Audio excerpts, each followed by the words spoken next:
Imagine for a second you're just standing in your kitchen. Sunlight is streaming through the window. Maybe there's that comforting smell of fresh coffee in the air. It's a picture-perfect morning, right? Everything is completely fine, totally peaceful. Until you hear the front door open. You don't even see their face yet, but you hear the weight of their step on the hardwood floor. And without even thinking, you freeze. You hold your breath for just a fraction of a second. Then they speak, and it's just a simple, everyday greeting. Just, good morning. But your heart skips a beat. Your stomach does that slow, sickening roll. The way they just said hello feels like it literally just cost you your entire afternoon. And you know, it isn't because of the actual words they used. It was the way the G in good morning was just slightly too short. It felt like a door being locked. Suddenly, that warmth of the coffee, gone. Your muscles tighten, and your brain starts this high-speed subconscious calculation. You are instantly scanning the room for an invisible threat. And the crazy thing is, while someone else might hear that exact same greeting and think absolutely nothing of it, you have just detected a storm on the horizon. So, what does this all actually mean? What's happening beneath the surface here? Because I want to be really clear. This isn't just about you being sensitive. Not at all. What you're experiencing is a sophisticated, deeply embedded biological radar. This early warning system, it was forged in the fires of your past. For most people, a tone of voice is simply a delivery vehicle for information. That's it. But for you, a tone of voice is a survival map. It tells you whether you are safe right now, or whether you need to spend the next 4 hours performing the absolute perfect, most compliant version of yourself just to keep the peace. You've essentially become a professional decoder of danger. In relationship psychology, we have a name for this. We call it hypervigilance. Now, the absolutely crucial point here is understanding exactly what being in this state actually means for you. It's a condition where your internal dial, the one that's supposed to naturally rest right there at calm, has been permanently nudged over toward alert. When you're in this state, you aren't actually relating to the person standing right in front of you anymore. You're relating to their tone. You're reacting to this invisible frequency in the room that only you can hear. Let's look at how this plays out in a real everyday scenario. Let's look at Michael. Imagine he's standing in his living room. Maybe he just got home from an incredibly long day. He's tired. But in this dynamic, Michael is an unknowing trigger. When he walks in and simply lets out a heavy exhale because he's just exhausted from work, he has absolutely no idea that his exhaustion is about to be interpreted as something entirely different by his partner. Now, what's incredibly fascinating and honestly heartbreaking is what is happening internally for his partner, Sarah. She is the professional decoder. Because she grew up in a home where a parent's mood could just shift without warning, her nervous system never quite got the memo that she actually left that unpredictable environment. She's the person who listens at the doorway before entering a room, not for words, but for atmosphere. She notices these tiny micro shifts that everyone else completely misses. Michael's jaw tightening by just a fraction of an inch, or a sigh that lasts maybe half a second too long. So when Michael is simply tired, Sarah's hypervigilant brain instantly interprets it as, he's about to leave me. She's reacting to the music behind his lyrics, and to her, that melody sounds like an active incoming threat. And this creates a really tough contrast. From the outside looking in, their marriage functions beautifully. The routines happen, the house looks great, the photos look perfectly happy.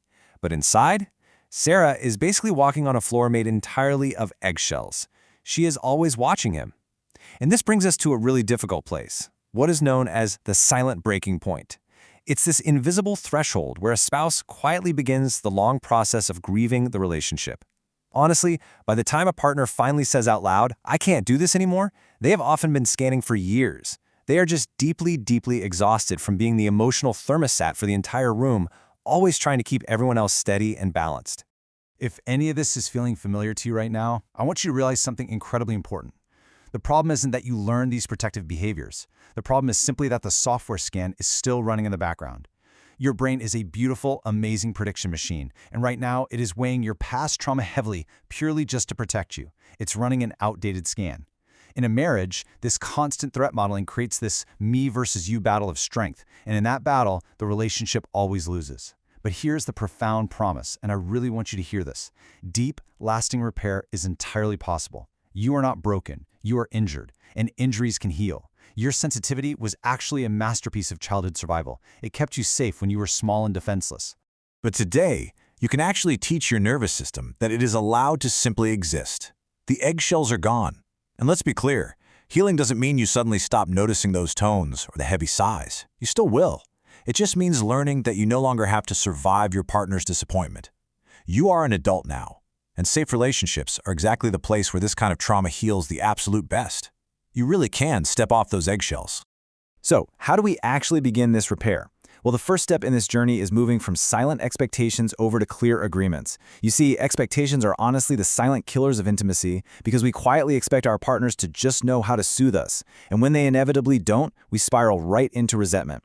Instead, we have to move toward clear, kind words. If Sarah feels that heavy silence in the room, she doesn't have to scan and guess anymore. She can seek a clear agreement. She can say, hey, I'm feeling a bit anxious right now. Can we agree to check in for 5 minutes before we start our evening?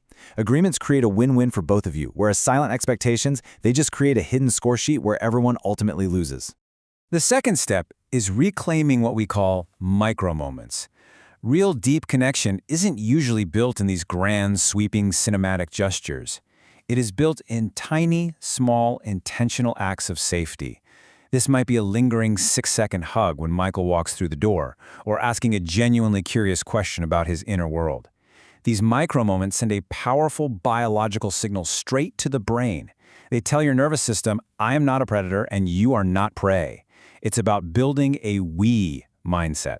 Think of the couples who arm wrestled to win and only got maybe 10 touches during the day, compared to those who moved as a united team and reached 80. When you stop asking who is right, the entire atmosphere of your home completely shifts. Finally, and this is crucial, you have to master the art of active reflection. Look, to feel safe, your partner deeply needs to feel heard. This means reflecting back what you hear them saying, but doing it without your threat detection software adding its own defensive spin to it. You might say something like, okay, what I hear you saying is that you're stressed about work today, not upset with me. Is that right? When a person feels truly understood without feeling attacked, those invisible walls just come down. Love suddenly has the space to breathe again. And this leads us to a truly beautiful realization. When you start doing this, you are essentially reparenting the relationship. You are giving your marriage the exact protection and safety you might not have ever received as a child. The deepest insight here is realizing that your relationship is actually a third entity. It's something that lives right there between the two of you. And if that entity is starving because you are both constantly busy scanning the horizon for threats, you're going to feel empty. This is exactly why, for so many hypervigilant people, you might feel the absolute safest when you are completely alone. Because when you're alone, there's no mood to monitor. Solitude falsely feels like the only safe room you have left. But the ultimate goal of relational repair isn't to live in isolation. It isn't to just retreat to separate corners of your house and exist parallel to each other. The goal is to turn your marriage into that safe room. You are building a space where you can finally sit down, let your shoulders drop, and just simply exist. You deserve a place where you do not have to constantly scan the horizon just to ensure your own survival. As we wrap up this explainer today, I want to offer a gentle next step. If this message resonated with you, if you found yourself recognizing your own patterns or your partner in these concepts, I want to gently point you toward a couple of resources. I've written a Kindle book called Harmonious Marriage: Elevate Your Marriage with Self-Awareness. It's specifically designed to help couples break these exact negative scanning patterns step by step in a really safe way. And if you find yourself drawn to ancient wisdom applied to modern relationship dynamics, explore my second book, Mantras of Love, based on Hindu wisdom. You can find both of those links right down in the description. There's no rush, but taking your next step towards healing today at your own pace is always worth it. I want to leave you with this final, deeply grounding thought. Choosing to actually work on your relationship is not a sign of failure. It is a sign of immense, incredible bravery. It means you care enough to try something different. Remember, you are not too much, and your need for emotional safety is never a burden. It is the baseline of a healthy human life. So start small. Speak one true thing out loud this week. Pay attention to what the silence has been revealing to you. A healthy marriage is simply one where two people were brave enough to keep repairing the pieces together. So take a deep breath. Look at the person in front of you. The storm has passed. The house is quiet now. You can come home. You are safe. So, what is one small agreement you can make today to stop scanning and start truly living?